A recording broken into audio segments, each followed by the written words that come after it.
Page number है 27 पर electricity में 33 देखो, a piece of wire of resistance 20 ohm is drawn out so that its length is increased to twice its original length. तो क्या given है? एक तो resistance R is equal to 20 ohm. Length देखो हम ऐसे लिख देते हैं L1 और L2। Initial length suppose L है तो बाद में कितनी हो गई 2L, उसने इंक्रीज कर दी कितने टाइम्स 2 टाइम्स, तो इंक्रीज हो गई 2L हो गई। Calculate the resistance of the wire in the new situation. तो हमें क्या चाहिए रेजिस्टेंस, तो ये 1 हो गया और हमें क्या चाहिए R2 रेजिस्टेंस चाहिए। ठीक है, एक अगर पहले गलत वाला प्रोसेस देखो, दिमाग में आएगा तुरंत ही कि R किसके प्रोपोर्शनल है L के, पढ़ा है R किसके प्रोपोर्शनल है L के, मतलब लेंथ इंक्रीज करेंगे तो रेजिस्टेंस इंक्रीज हो जाएगा, मतलब लेंथ डबल हो गई तो रेजिस्टेंस भी डबल हो जाएगा, 20 और इंटू 2 40 ओम हो गया। लेकिन गलत है। रीज़न क्या है? रीज़न ये है कि सपोज हमारे पास ये कंडक्टर है, सपोज अगर हम इसकी लेंथ को डबल कर देंगे तो ये पतला हो जाएगा। सोचो, इसे अगर तुम लंबा कर दोगे तो ये पतला नहीं हो जाएगा, मतलब इसकी थिकनेस या कहो इसकी जो क्रॉस सेक्शन एरिया है वो कम हो जाएगा। क्या चीज़ सेम रहेगी? ये दोनों कंडीशंस में क्या चीज़ सेम है? वॉल्यूम। भाई जितना सबस्टेंस इसके अंदर है उतना ही है वो। अगर ये मान लो सपोज करो 100 ग्राम का है तो 100 ग्राम का ही रहेगा। डेंसिटी इसकी चेंज हुई नहीं तो क्या चीज़ चेंज हुई? वॉल्यूम चेंज हुई। सही है, तो हमने इसे अगर लंबा करेंगे या छोटा करने कोई भी क्वेश्चन आ जाए तो उस कंडीशन में क्या चीज़ सेम होगी? वॉल्यूम सेम होगी। क्लियर? क्या चीज़ सेम है? वॉल्यूम। तो यही लिख देंगे, we know that volume in first condition will be equal to volume in second condition. ठीक है, वॉल्यूम क्या होगा? इसका वॉल्यूम, सिलेंडर का वॉल्यूम का फॉर्मूला बताओ। पाई आर स्क्वायर क्या है? Area, area into h, h मतलब लेंथ। तो क्या लिख सकते हैं हम इसे? ए एल, वॉल्यूम हो गया ए इंटू एल। तो ये क्या है? A1 L1 किसके इक्वल होगा? A2 L2 है वही, ये पाई आर स्क्वायर एच ही है। ये पाई आर स्क्वायर एरिया है और एच जो हाइट है वो हमारी यहाँ क्या है? लेंथ। समझ गए? अब इससे A1 अपॉन A2 किसके इक्वल हो जाएगा? L2 over L1। A2 नीचे आ गया, L1 इधर चला गया। L2 की वैल्यू 2L, L1 की वैल्यू और A1 अपॉन L से L, तो क्या मिला? A1 अपॉन A2 की वैल्यू 2 आ गई। A1 अपॉन A2 की वैल्यू 2 आने का मतलब हम इसे ऐसे लिख सकते हैं कि A1 टू A2 के इक्वल होगा। A1 किसके इक्वल होगा? या A2 A1 बाई 2 के इक्वल होगा, हाफ होगा। लिख सकते हैं इसे। अब फॉर्मूला लिख देते हैं, we know that R is equal to rho L upon A होता है, तो रो इज इक्वल टू क्या होगा? RA over A rho 1 will be equal to rho 2 होगा। कल बताया था कि उसकी जो रेजिस्टिविटी है वो चेंज वो सबस्टेंस पे डिपेंड करती है, ना लेंथ पर ना एरिया पर। तो यहाँ लेंथ और एरिया ही तो चेंज हुए, तो डेंसिटी रेजिस्टिविटी पर कोई इफेक्ट। तो रो का फॉर्मूला रखो, R1 A1 upon L1, R2 A2 upon L2। Values put कर दो। R1 की वैल्यू 20, A1 की वैल्यू 2A2 A1, L1 की वैल्यू L, R2 की वैल्यू कैलकुलेट करनी है। A2 ही है और L2 कितना है? 2 है। A1 आया था नहीं, तो A1 की वैल्यू हमने पुट कर दी 2A2, A2 वही रहने दिया। कुछ कैंसिल हो रहा है L से और A2 से, तो यहाँ बचा कितना? 40। कितना है? 40 है। और ये भी आ जाएगा यहीं, 40 इंटू 2 और किसके इक्वल है, तो R2 किसके इक्वल आ गया,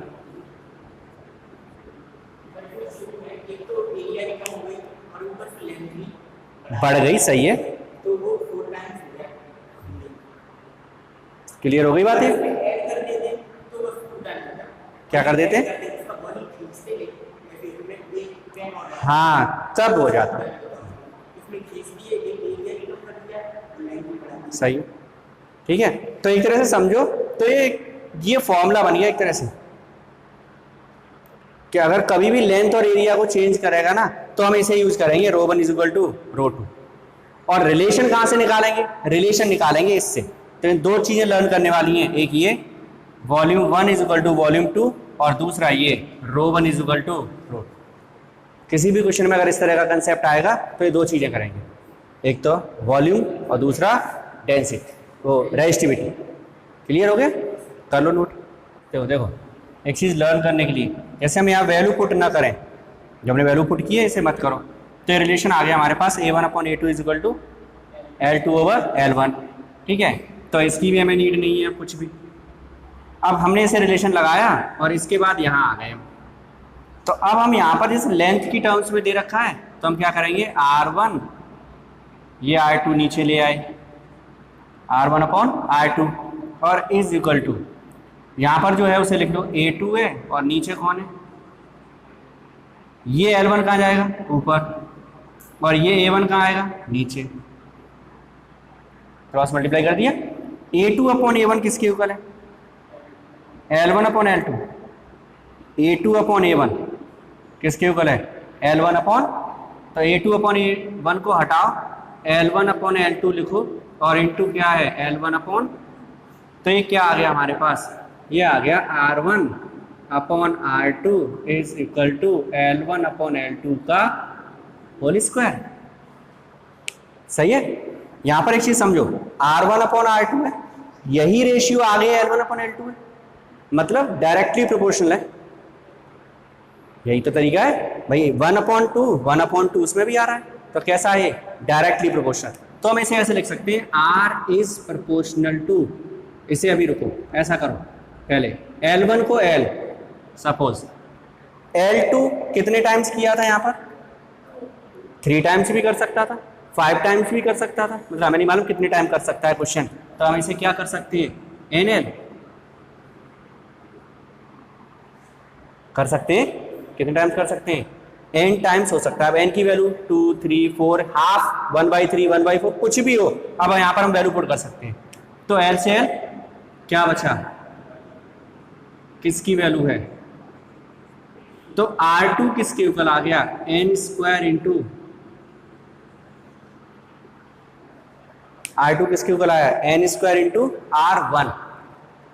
मतलब अगर हमने लेंथ को n टाइम इंक्रीज किया तो उसका रेजिस्टेंस n² टाइम इंक्रीज होगा। लेंथ को n टाइम इंक्रीज करेंगे तो रेजिस्टेंस n² टाइम इंक्रीज हो जाएगा, और वही हुआ इस क्वेश्चन में। देखो लेंथ कितने टाइम इंक्रीज की, 2 टाइम, 2 का स्क्वायर 4 टाइम्स इंक्रीज हुआ, 4 2 जा, अभी आंसर 80 आया था। आगे बात समझ में। तो एक तरह से डेरिवेशन हो गया, ये पूरा डेरिवेशन हो गया कि लेंथ अगर n टाइम इंक्रीज कर दें, रेजिस्टेंस नहीं है, क्वेश्चन है ही नहीं अभी, ये डेरिवेशन है अभी। लेंथ अभी L थी और कितनी इंक्रीज कर दी है हमने, NL, तो हमें क्या चाहिए, R की वैल्यू चाहिए। यही कंडीशन ऐसे भी हो सकती है नेक्स्ट डेरिवेशन में कि उसमें एरिया की बोल दे आपसे, A1 A है और अब एरिया को हमने इंक्रीज कर दिया है कितना, n टाइम्स, एरिया इंक्रीज हो गया n टाइम्स। तो एरिया इंक्रीज हो गया, ये कंसेप्ट यही रहेगा, इसमें कोई चेंज नहीं हो रहा, यहाँ तक यही रहना है सब। अब यहाँ क्या है, हमें लेंथ हटाना है यहाँ से और उसकी जगह एरिया लेके आएंगे, लेंथ हटाएंगे यहाँ से और एरिया लाना है। देखो तो ये हो जाएगा हमारे पास R1/R2 is equal to A2/A1 तो है ही, L1/L2, A2/A1, उसमें वैल्यू पुट करनी है हमें L1/L2 की। L1/L2 किसके इक्वल होगा, A2/A1। तो ये कितना हो गया, A2/A1 का होल स्क्वायर किसके इक्वल है ये, R1/R2, R1/R2, A2 की वैल्यू एन टाइम इंक्रीज कर रहे हैं अपॉन ए और इसका होल स्क्वायर, ए से कैंसर, R1/R2 की वैल्यू कितनी आई, एन स्क्वायर, R2 कितना हो गया, R1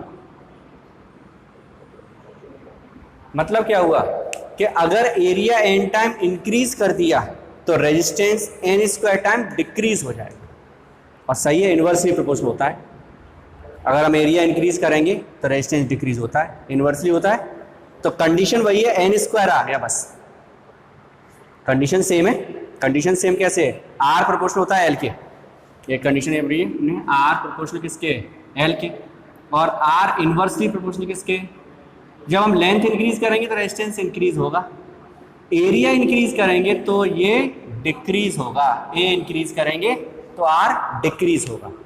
ठीक है, जब हम लेंथ या एरिया को n square time n time increase करते हैं तो उस कंडीशन में resistance n square time change होगा। ऐसे याद कर लो, कितनी टाइम चेंज होगा, एन स्क्वायर टाइम। लेंथ वाली कंडीशन में एन स्क्वायर टाइम इंक्रीज हो जाएगा, एरिया वाली कंडीशन में एन स्क्वायर टाइम डिक्रीज हो जाएगा।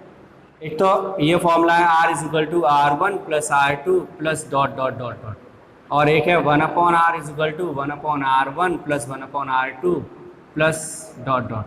ये फॉर्मूला है 2 हमारे पास। सीरीज क्या होगा, सीरीज होगा जिसमें कि इस तरह से चलेगा, ये एक रजिस्टर का सेकंड एंड सेकंड रजिस्टर के फर्स्ट एंड से कनेक्ट होगा, और सेकंड रजिस्टर का सेकंड एंड जो होगा वो थर्ड के फर्स्ट से कनेक्ट हो जाएगा। अगर यहाँ से वायर निकल के चला गया इस तरह से, तो अब ये दोनों सीरीज में नहीं है, पैरेलल नहीं है, कुछ नहीं है, पता नहीं क्या है। पैरेलल अलग बात है, अभी ये है, अगर ये अभी सीरीज में है, लेकिन अगर हम कहीं यहाँ पर वायर ऐसे निकाल देंगे ना, तो अब ये दोनों भी सीरीज में नहीं रहे, तो कहीं भी कट बन जाए समझ लो सीरीज खत्म, लगातार चलेगा बिना कट के, मुड़ सकता है, कुछ भी हो सकता है, जैसे ऐसे जाएगा ये, ऐसे चला गया ये, फिर ऐसे आ गया, तो ये सीरीज है तीनों, कहीं कोई कट है ही नहीं, लगातार चल रहे हो। जब लगातार चल रहे हो तो सीरीज है। अगर हम यहाँ से आगे चले गए इस तरह से, तो अब ये दोनों सीरीज में नहीं रहे, लेकिन अभी ये दोनों हैं, समझ गए। और अगर तुमने यहाँ से भी वायर निकाल दिया तो अब कोई सीरीज नहीं है इसमें, क्या है वो पता नहीं, बाद की बात है। सीरीज मतलब रेगुलर एक तरह चलते जाओ, कोई कट नहीं आ रहा है, अगर लगातार लगे दिखाई दे रहे हो तो समझ लो वो सीरीज है। सीरीज बात समझ में आ गई। पैरेलल में देखो, पैरेलल में क्या होगा, रजिस्टर जो भी होंगे उनके एंड्स आपस में कनेक्टेड होंगे इस तरह से। अगर इस तरह से कनेक्टेड एंड्स मिल जाएं तो समझ लो ये दोनों किस में हैं, पैरेलल। ठीक है, तो वो कहीं भी हो सकते हैं, उससे हमें कोई मतलब नहीं है। एक ये कनेक्टेड है, अच्छा एक ये कनेक्ट कर दिया, एक ये कनेक्ट कर दिया, ऐसे कनेक्ट कर दिया, तो अब इसमें ये दोनों पैरेलल में हैं या नहीं, नहीं है। क्यों, क्योंकि इनका एक एंड तो ये कनेक्ट हो रहा है इस पॉइंट पर, लेकिन दूसरा एंड तो इसका यहाँ रह गया, इसका यहाँ रह गया, तो थर्ड वाला है अलग है, तो अब ये दोनों पैरेलल में नहीं। समझ गए। तो सीरीज में लगातार देखेंगे, पैरेलल में देखेंगे कि दोनों एंड्स एक पॉइंट पर आ रहे हैं या नहीं आ रहे हैं। अगर बीच में कोई और रुकावट है तो वो पैरेलल नहीं है, फिर कुछ और तरीका होगा सॉल्व करने का। समझ गए बात को। तो बस इतना ही समझ लो, 10th लेवल के लिए काफ़ी है इतना। अब देखो क्वेश्चंस देखते हैं इसके सीरीज पैरेलल के।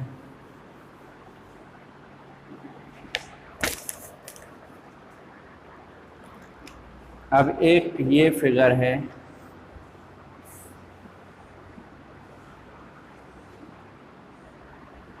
ये है 10 ओम, 15 ओम, 5 ओम, ये पॉइंट है B, ये पॉइंट है A, और यहाँ से करंट फ्लो हो रहा है 1 एम्पियर।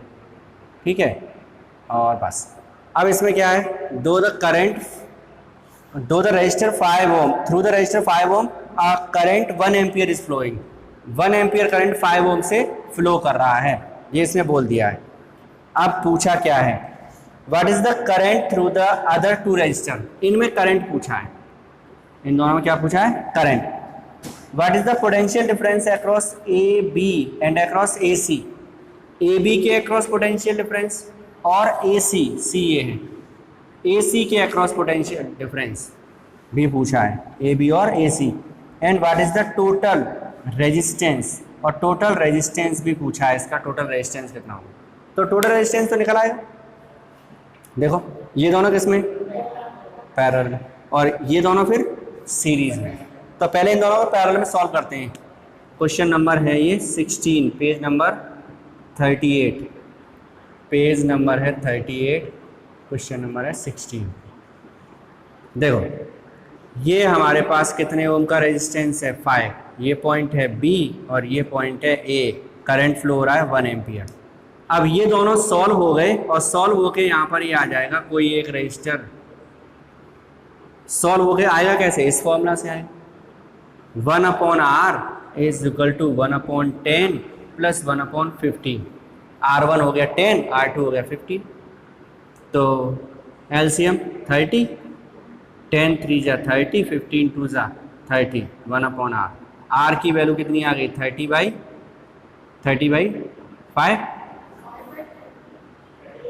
R आएगा ना, उल्टा कर दिया, ये R कर दिया 30/5, 5 6 जा, तो ये रेजिस्टेंस कितना आ गया। अब बात को समझो, यहाँ से करंट जाएगा, यहाँ पर जाकर कहीं कुछ गड़बड़ हो रही है कि पूरा जाएगा, पूरा जाएगा, जाएगा। वैसे भी ये बात पहले पढ़ रखा है, सीरीज में करंट सेम रहता है, current in series remains constant, change नहीं होगा। यहाँ से 1 एम्पियर जा रहा है तो यहाँ भी 1 एम्पियर जाएगा, तो 6 ओम से भी कितना पास होगा, 1 एम्पियर पास होगा।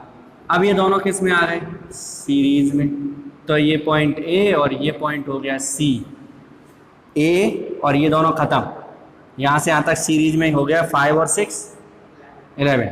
लेकिन एग्जाम में पूरा लिख के आओगे, R1 प्लस R2 और R1 इतना, R2 इतना, आंसर आ गया 11। कितना करंट जा रहा है, 1 एम्पियर, करंट कितना है, 1 एम्पियर। अब देखो पूछा क्या था, एक तो पूछा था इसने हमसे VAB और पूछा था VAC, और क्या है ABAC के अक्रॉस, और दोनों रजिस्टर में करंट और टोटल रेजिस्टेंस R। पहले तो देखो टोटल रेजिस्टेंस तो आई गया, ठीक है। AB कहाँ है, V बाई ओम्स लॉ क्या है, V इज इक्वल टू, तो VAB करंट कितना है 1 और रेजिस्टेंस कितना है 5, तो आंसर आ गया 5 वोल्ट आ गया। ऐसे ही सेम VAC, AC करंट कितना है 1, तो आंसर कितना आ गया VAC। ये पूछा है, ये भी आ गया, ये पूछा था, ये भी आ गया, और रेजिस्टेंस भी आ गया कितना 11 ओम।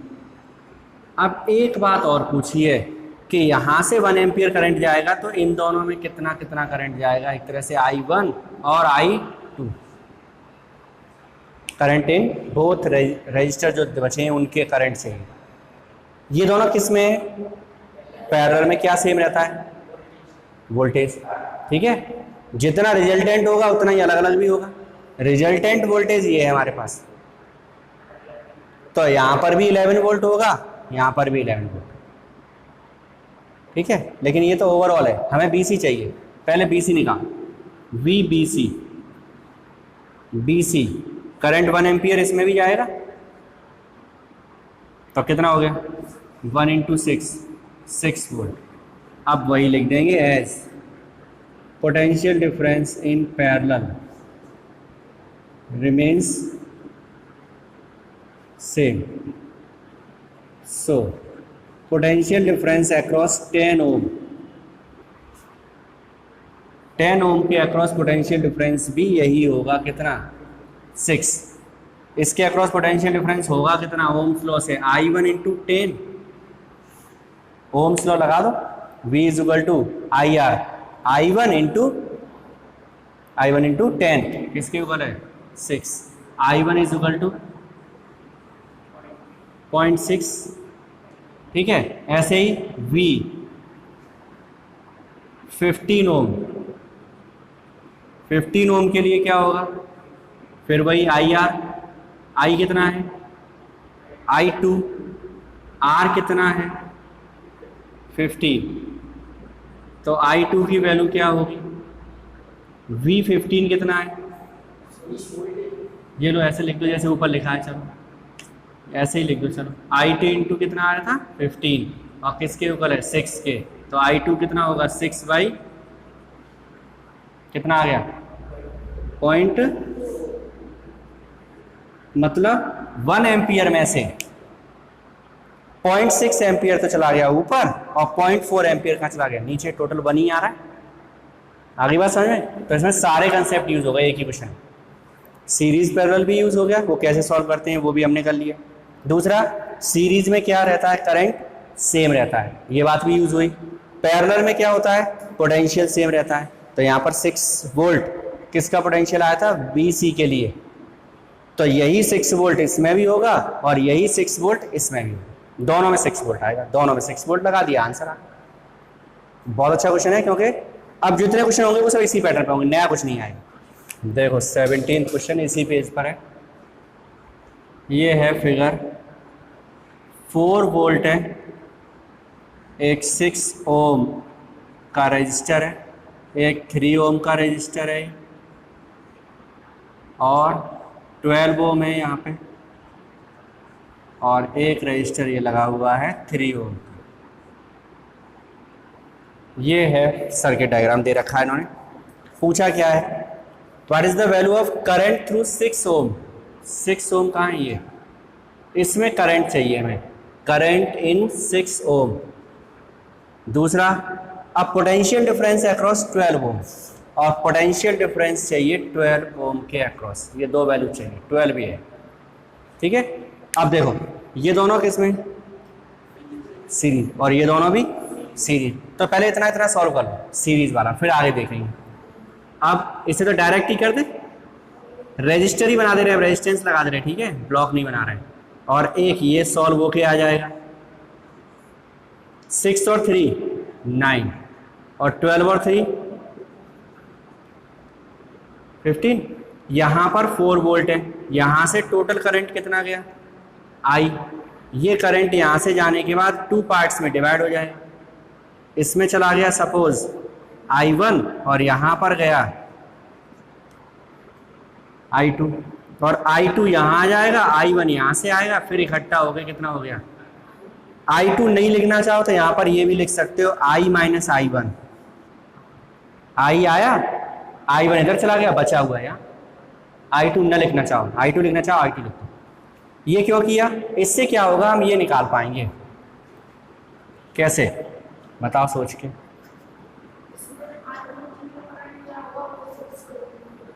वो हाँ 6 ओम में जो करंट होगा वही यहाँ है, ये I1 है, ये तो सही है। अब हाँ सीरीज में, और रिजल्टेंट भी वही होता है जो सीरीज में होता है, ठीक है। करें क्या, अब हम करें क्या, ये पॉइंट और ये पॉइंट, ये पॉइंट और ये पॉइंट किस में है पैरेलल, तो इसके अक्रॉस पोटेंशियल कितना होगा 4 होगा, ये पैरेलल में है तो पोटेंशियल कैसा होगा same. Potential across 9 ohm will be 4 volt.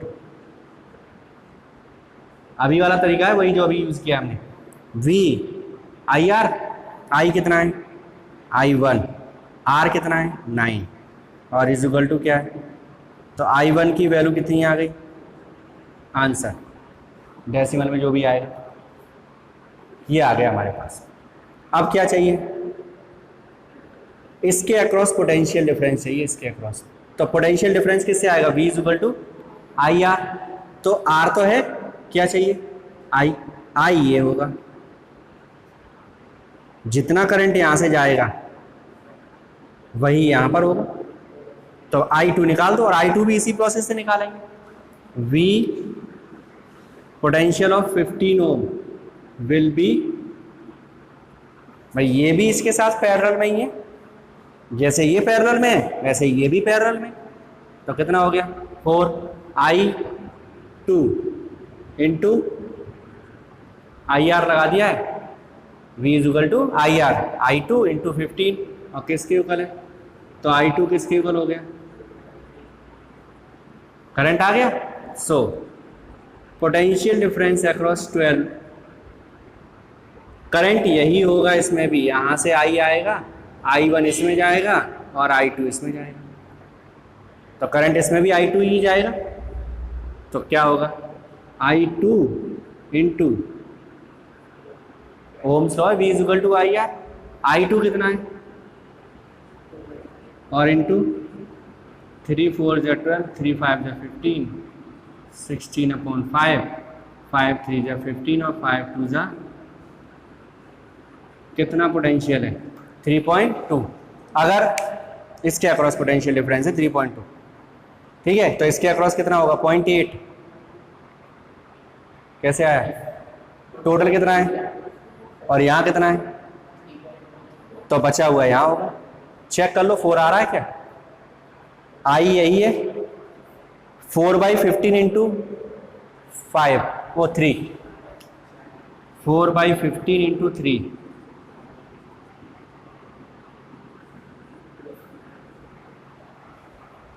आ गया भाई। यही तो तरीका लगाया, बिल्कुल सेम यही लगाया मैंने।